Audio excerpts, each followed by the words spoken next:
Petro dollar एक ऐसा system जिससे पूरी दुनिया की इकोनॉमी किसी न किसी तरह आपस में जुड़ी हुई है। लेकिन अब यह सिस्टम मिडिल ईस्ट में चल रहे ईरान इजराइल तनाव के चलते खतरे में पड़ सकता है। अगर इस कन्फ्लिक्ट की वजह से सऊदी अरेबिया और गल्फ कंट्रीज की स्टेबिलिटी हिलती है तो पेट्रो डॉलर पर भी असर पड़ेगा और इससे पूरे अमेरिका की इकोनॉमी खतरे में पड़ सकती है। लेकिन सवाल यह है कि यह पेट्रो डॉलर आखिर होता क्या है।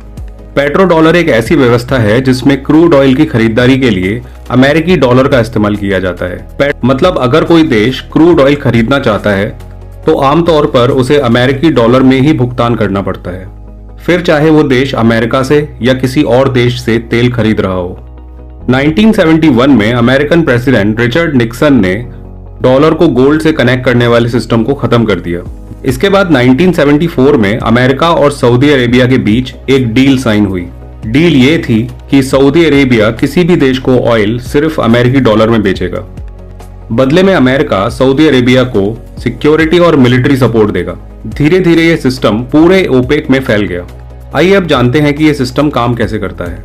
मान लीजिए कि अगर भारत को क्रूड ऑयल खरीदना है और अगर वो तेल सऊदी अरेबिया से आ रहा है, भारत को पहले डॉलर खरीदने पड़ेंगे, फिर उसी डॉलर से उस तेल का भुगतान करना पड़ेगा। इससे पूरी दुनिया में डॉलर की डिमांड बनी रहती है और इसका सीधा फायदा अमेरिका को मिलता है। अमेरिकन डॉलर की मजबूती के पीछे सबसे बड़ा रीजन यही सिस्टम है।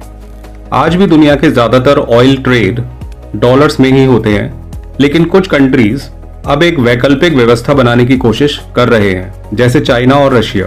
ये कंट्रीज कुछ ऑयल ट्रेड अपनी करेंसी में करने की कोशिश कर रहे हैं ताकि डॉलर पर इनकी निर्भरता कम हो सके।